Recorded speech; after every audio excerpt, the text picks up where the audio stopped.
Okay, now we're getting down to the real obscure stuff, the Nintendo DS Kingdom Hearts games. Of course, there's not a lot of information in the broader enthusiast world about this one, so I didn't really know what I was getting myself in for when I was getting these ROMs. I knew that they were on the DS, that this one is the sole game where Roxas was the main character for the whole thing, and the gameplay was kind of shit. I do like going into games like this, the side stuff of the big franchises that no one talks about. I personally know nothing about it, and the cherry on top is that it's portable. So that means we could see some Metal Gear Acid-styled weirdness in this story. So, without further preamble nonsense, let's crack open our dual screens and see what we got here. Well, the first thing you'll notice if you pick up this game in any form is that it isn't going to play like your typical Kingdom Hearts game, because they had to cut the hell out of the console games to make this fit onto the DS. Which, while being better than the GBA in all terms, to the point that Square Enix actually invested a little bit of money to get their own software to get FMVs to fit onto their DS games, still means that there's going to be sparse environments and bad graphics. Not that they're all completely terrible, but this isn't going to stand next to a console in terms of looking good, and not even the Wii. The character models are barely animated and low poly, stiff, and robotic. I'd call this a Call of Duty DS Uncanny Valley disaster, but in a JRPG it kind of works. Since JRPG worlds are so unrealistic and their characters look so ridiculous, that the strange looking models can actually fit into the world building and the context of the game. 358, which I'm going to call Calendar for the sake of convenience in this video, is not your typical hack and slash. Calendar has hack and slash combat, but that's not the focus of this game. As bizarre as it's going to sound, this game would be more accurately described as a hybrid visual novel. I'll give points to Square Enix, they were willing to try experimental gameplay models. The basic gist of this game is that you play as Roxas, and Calendar is a simulation of his work life. Roxas wakes up every day, gets a mission, does it, and then comes back to base to shoot the shit with his coworkers. The gameplay is simplistic, with most of the slick combo mechanics that fans came to love in the previous games not being able to fit onto the DS, or Square Enix didn't put the effort into including that combat style in this game, and instead Calendar comes out looking like a clunky button masher that has no variety or style to it. The arenas for fighting are small, incredibly generic, and reused in a ton of places, in addition to fill in the gaps of gameplay so that the entire game didn't end up being moronic X smashing. Calendar decided to add in job mini-games where Roxas will have to hunt around the map for waypoints in order to solve a mystery or gather information helpful to Organization 13. These wastes of time are exactly as terrible as you could imagine in a game that looks like this.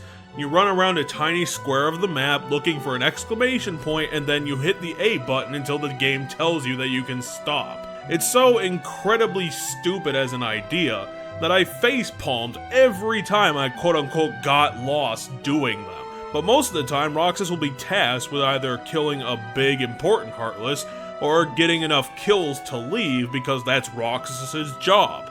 Gather hearts by killing Heartless. It's his only purpose. In addition to this game's list of flaws is that, once again, Square Enix recycles all the worlds from Kingdom Hearts for this game, which means that there is no new Disney content for people to appreciate, and additionally there are no Disney bosses as well. Just moronically over-designed Heartless bosses that in the worst cases can take over a half hour to deal with, and I'm not just talking about Dustflyer on this one. However, while the game's combat and minigame distractions can charitably be called mediocre and misguided, what ended up making the game was the story behind the gameplay. I called the game a visual novel not because its hack and slash mechanics are brain dead, but because, pound for pound, I'd call Calendar my favorite story in the entire franchise. Yeah, it's surprising to hear from a game that looks like ham-fisted trash, But just like Metal Gear Acid, the character arcs and scenarios in this game just kept pulling me in and actually made me feel a genuine emotional connection by the end of it. We're digging into the story of this one now, so the spoilers people can go away if they don't want to hear them. This game begins at the very moment of Roxas appearing into the world after Sora got turned into a Heartless during Kingdom Hearts. He spawns at the Twilight Town Manor and is immediately found by Xemnas, who recruits him as number 13 of the Organization 13. Right off the bat, Roxas can't talk, which we learn is just how nobodies work. They have to learn how to talk due to how nobodies develop over time. After getting fitted for his sexy black robe, Roxas is led to Sykes, who is the manager of the organization's missions. He gives the orders and calls the shots of the day-to-day work. Roxas' job is to kill Heartless and gather hearts for the organization's Kingdom Hearts plan. Nobody else on the team can do this because as Sora's nobody, Roxas has access to the Kingdom Key. However, at the same time, most of the organization members treat him like shit, a first-day loser who is terrible at everything. One of the best things about this game is that we get an in-depth look at the organization members and finally get to learn more about their personalities and all of them. See them interact with each other, they butt heads and occasionally help out in combat when you're on your missions. A couple of them aren't complete assholes like Zigbar, Luxord, and Axel. I love this part of the game since a lot of the organization's actions in the franchise are always in the shadows and we don't get to see what they're doing or how they make anything happen.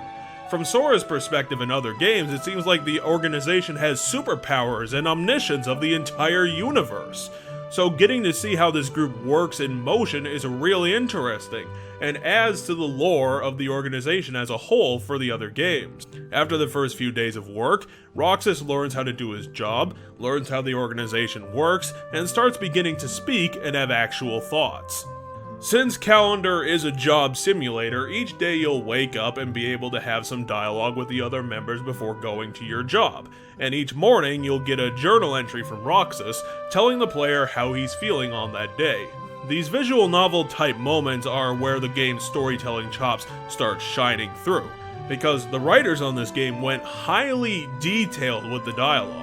Calendar is actually a pretty slow game for the first half of it, and starts laying out some overarching questions that the higher-up characters in the organization aren't interested in answering when Roxas starts asking. So reading this optional dialogue starts doing a great job at setting the scene and getting the players invested and starting to care about the characters and the mysterious elements of the story between Roxas and the Organization 13. The text is vibrant enough that you get to learn about the personalities of the characters since they put those quirks in, and Roxas as they interact and get a handle on how they are as people, depending on what they're willing to share and just how much they're willing to talk. Watching Organization 13 and its members develop like this in real time kept me engaged for the entire game. Calendar, despite looking like pixelated trash, is set in a lively scenario where the characters are building towards a common goal. It's intriguing since Roxas has to deal with being the outsider and a lot of his personal flaws. These things that keep happening to him, such as the fuzzy memories of Sora and his friends, and the higher-ups at the Organization 13 treating him like he's important, but not telling him why, and all of this happening to a character that doesn't have any memories of his own prior to being recruited into the organization.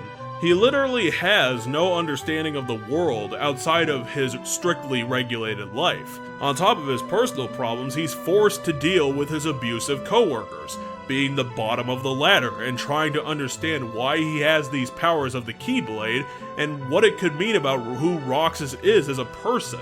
With all these things working against him, he ends up being the organization's underdog, someone that is absolutely vital to their plans, but they never take seriously. Throughout the game, we get to see the intricate plans behind the actions of the organization between Kingdom Hearts 1 and 2. What was the point behind all that nonsense, such as the Castle Oblivion project? In these scenes, we start seeing each member's motivations. Not all the members are on the same page as the organization as a whole. And in the previous game, they were even plotting to eliminate each other, so seeing those scenes that start to explain why the stuff in Chain of Memory started happening was what made Calendar such a special game for me personally. In this game, we get to see why the events of the franchise overall happened as they did, how the dominoes started falling, and it doesn't end up being all about the organization.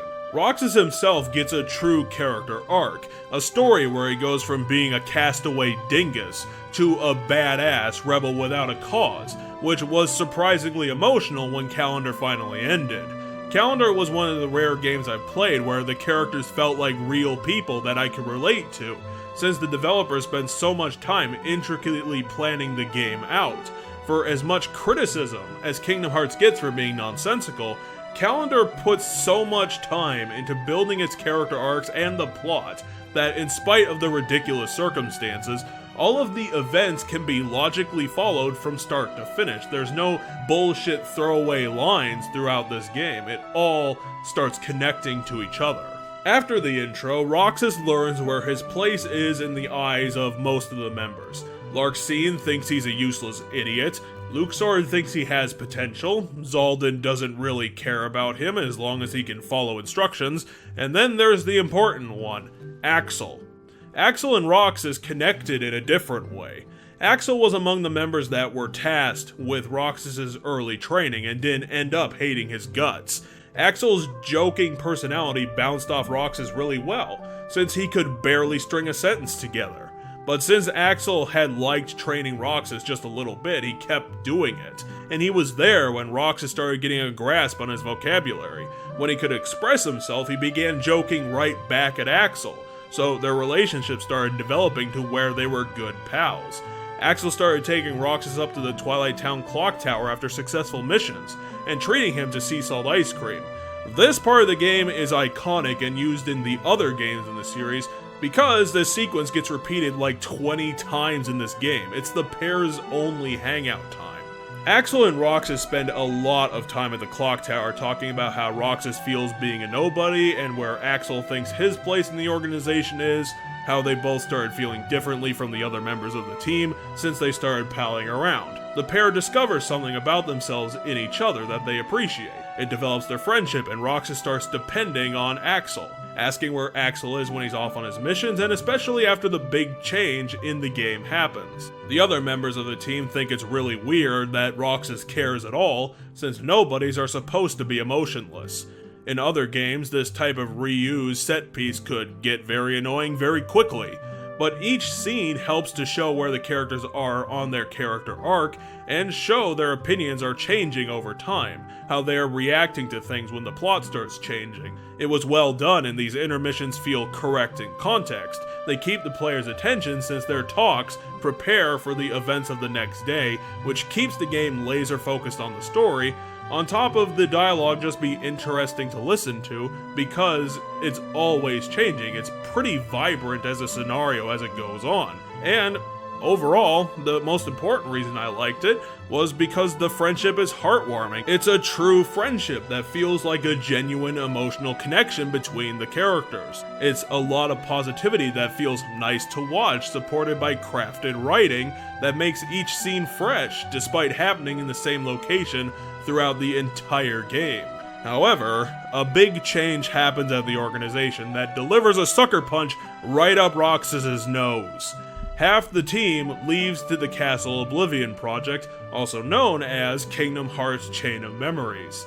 Axel was one of the members tasked to go on the project, and so Roxas is pretty bummed. His good friend goes off and leaves him alone with the people who don't like him for a hell of a long time. Later on down the line, we learn that the people sent to the castle were what the higher-ups thought of as good for nothing, the organization's B team.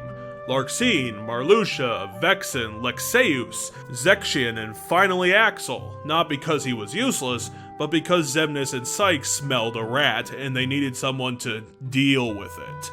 That's when we learn that the organization sniffed out Marluxia's betrayal a mile away. After the project is finished, Axel is the only person to return, and I'm sure Sykes gave him a silent nod at his successful mission. Roxas is instantly relieved that his buddy survived, since the organization rashly announced beforehand that the entire castle party had been eliminated by Sora and friends. Now that Axel has returned, the other plot thread can start continuing. Roxas introduces number 14 to Axel. Yes, there are actually 14 members of Organization 13, and trust me, this will all start eventually making sense. Axel returns early enough for Roxas to have gotten through the first few training sessions that he's been having with 14, and just like him, 14 can't speak, and because of reasons, also hasn't showed their face to anybody, just being a person shape in the background for the past few missions. They haven't developed enough of their personality to be invited to Axel and Roxas' ice cream times since they aren't friends yet. Of course, Roxas training someone comes up in their talks and we get to start learning about what the deal is with 14 and why they're so damn mysterious. Is there anything special about 14's inclusion on the team? Why aren't they showing themselves to anybody? Why are they constantly in the background in the shadows? It's another pseudo-dramatic cutscene since the game acknowledges that it hasn't told the player anything about this new character and helps us get a grasp on some rhyme or reason to what this character is supposed to be.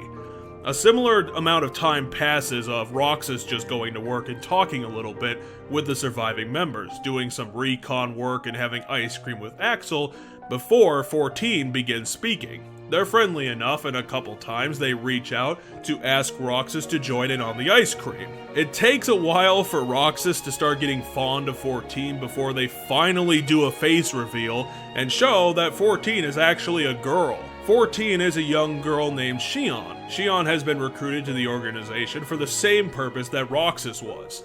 Shion can use a Keyblade and has to grab hearts with Roxas. Now that she's getting competent at fighting, Sykes begins sending them on separate missions. Let's just say that this didn't go smoothly. Shion is fairly weak as a character, and failure is not an option at the organization. Sykes quickly turns on Shion and tells her and Roxas that if she keeps fucking up, then the organization will terminate her for being a waste of time, because Sykes doesn't give a flying fuck.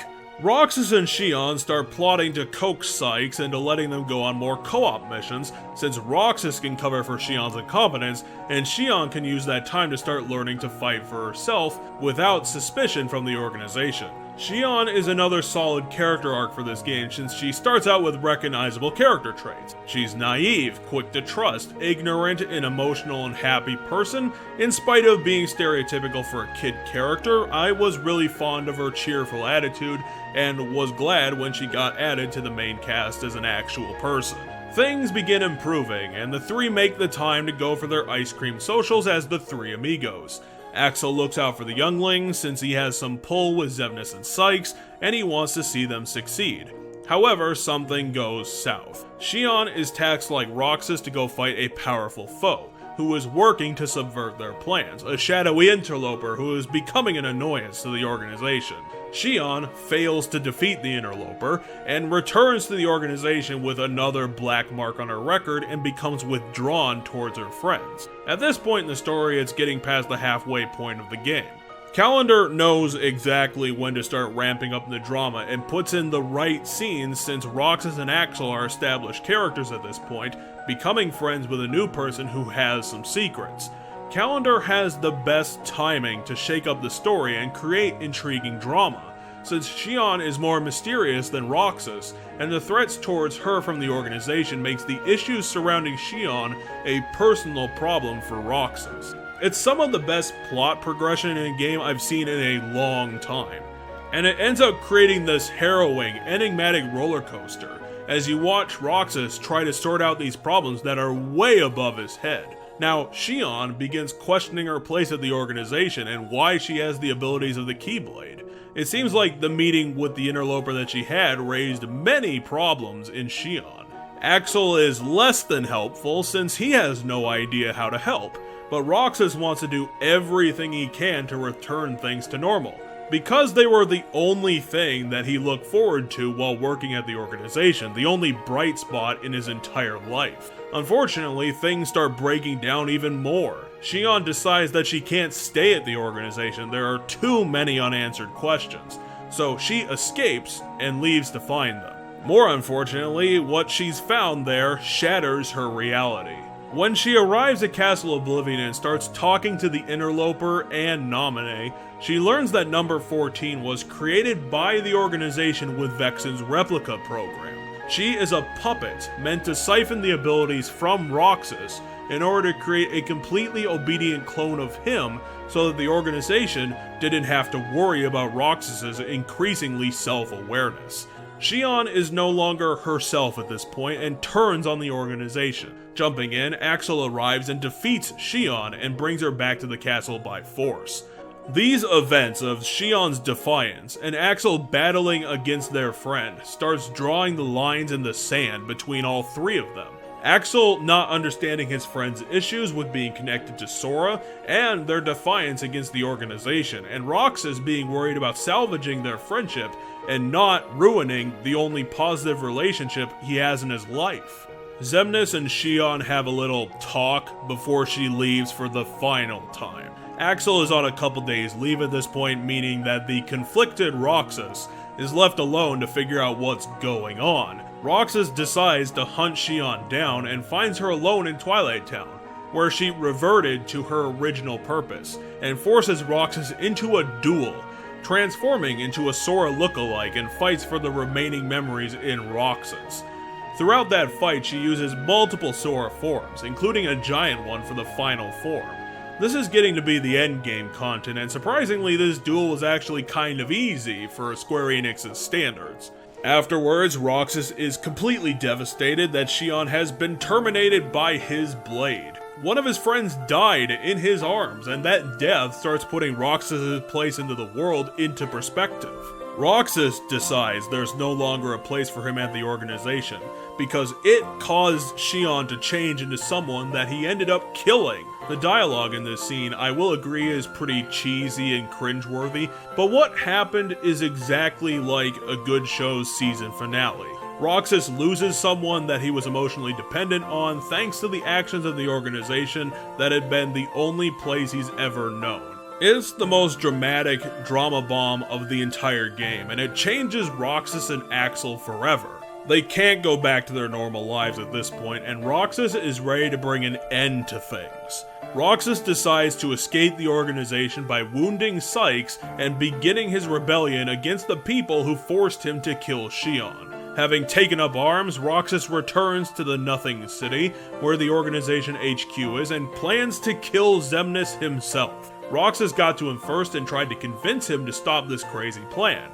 Unfortunately, he didn't get far since Roxas has nowhere else to go. The organization is the only thing he's ever known at the time he's been alive. While at the doorstep though, Roxas encountered someone he would have never seen coming. Riku. Riku found out where Roxas was going to, and has stepped forward in an attempt to regain Sora's other half. The two have a drag-out, intense fight, where even dual-wielding Roxas was unable to topple Riku in his final form, where he's drawing from more powers of Ansem in order to finish the job. While this final encounter might seem pretty random in a bad prequel sort of way, once again the good writing of Calendar comes to say that the whole ruse was just a big surprise they had planned for the game's final act. Ironically, this was Xion's plan from the time she first escaped. Roxas was the only one with the drive and the ability to defeat her Sora form in battle, and she needed to be eliminated. She was too important to the organization, so nobody else would do the deed, not even Axel, and her elimination would restore her portion of Sora's memories that would allow him to reawaken. Having been in contact with Diz and Riku, the interloper from before, she told them both about why Roxas was important to their endeavor to save Sora, and where he could be found. Roxas being an unwitting vessel for Sora's memory. In order to condition Roxas to return to Sora, he is then left with Riku and Diz to reawaken in Twilight Town, with no memory of what has happened to him or his friends in Calendar. I personally love Calendar in spite of its many flaws. The pointless gameplay, the boneheaded combat, and the annoying, tedious boss battle. But just like Metal Gear Acid, the developers spent the effort that didn't go into making the gameplay fun on crafting a quality story. This type of storytelling is something that you are never ever going to see in a console game, in a AAA project, or something that is out of the bounds of something this niche-y. I said in previous videos that Kingdom Hearts is best experienced front to back, with no skipping, and Calendar is exactly why I said that. The story of Roxas, Axel, and Xion is so traumatic and heartwarming that for me, it was must-watch material. The team behind this game spent so much time writing and planning the plot of this game and giving quirks to the dialogue to express all of these characters' personalities, that it was one of those games that I had a legitimate emotional connection to its characters. It was heartwarming and kept me going to the next plot hook, especially after the first half's over and things start moving from asking the questions to getting the answers. And then those answers start leaving the main characters divided and confused. Seeing Roxas' journey as he struggles to deal with the circumstances of being connected to Sora's memories and not being like the other nobodies made me really feel for him when he was down on his luck, which made it so much better when things started turning around for him. He made friends and became better at his job, but at that time he was getting to be his best, Xion came along and the plot to betray Roxas started happening. His happy-go-lucky life of doing easy missions and getting ice cream with his besties started falling apart around him. Xion actually went out to find the answers that Roxas stopped looking for, and for being so aggressive about it, ended up forcing Axel away from their friendship because he thought they were being ridiculous and over-exaggerating these problems that they were having. Axel thought that staying closer to the organization would provide the stability for them to figure out what was going on and was the better idea. Roxas thought that this choice was an excuse that he used to stop caring about Xion. And then Xion took the route of being selfless and ended up destroying their friendship by the end of her plan. Calendar as a game is pretty lackluster since it can't compete with its console counterparts. But in terms of its narrative, it has them all beat. If you get immersed in this game, then it is the best character arcs that the series has to offer, with emotional turmoil, dramatic roller coaster rides, and character development the whole way down. And it perfectly sets up Kingdom Hearts 2 to finish what Calendar started. It's a bold and daring game trying to go this deep on building a compelling story, while the gameplay suffers for it and makes the game look bad. But I think it works in the context of being a job simulator. Calendar can justify its boring and monotonous gameplay loop more than other games because it's literally Roxas working a job for Organization 13. It's supposed to be repetitive, it's his career. And exactly like Metal Gear Acid, I'm not going to sit here and brush aside Calendar's flaws just because I love this game's story. If you don't like the game, I can absolutely see why, and you're totally right to hate this game. It has huge flaws. The hack and slash combat that is what kept people playing Kingdom Hearts is trash in this game. However, I can't recommend it enough. It's my favorite story in the Kingdom Hearts series because it's the best executed of all of them. It has constant plot hooks to keep the player's attention. All these mysteries just floating around and making you wonder what the heck is going on. You can't get a handle on anything because there are too many questions.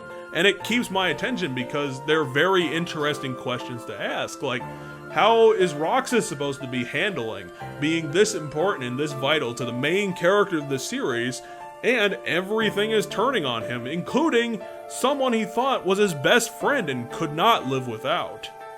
It's just constant conflict and changing situations in the organization as they turn from someone he could have been dependent on and something that had strength, and now it's just threatening everything that he likes about his life, and he can't go back to the way it was, because the way it was repetitive and full of abusive people who hated his guts.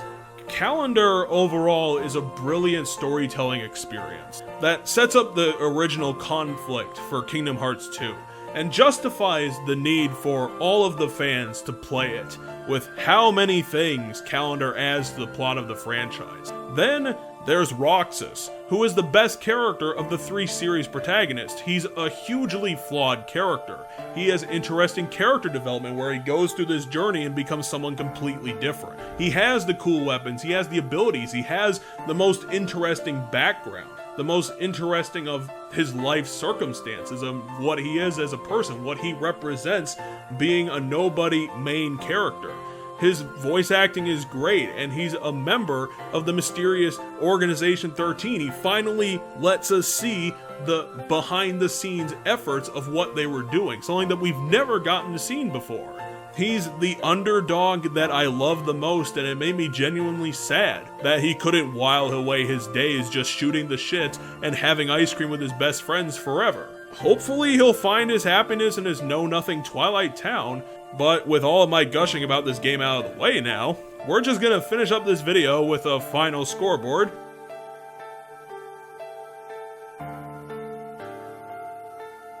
And me wishing you all out there a victory for gamers, since you stuck with me through this monster of a video. I guess, hopefully next week, for how much I've been stressing about this video, it'll bring us something a bit more straightforward and easy to do a video on. So, I hope you guys have a nice night, and once again, I thank you for sticking around.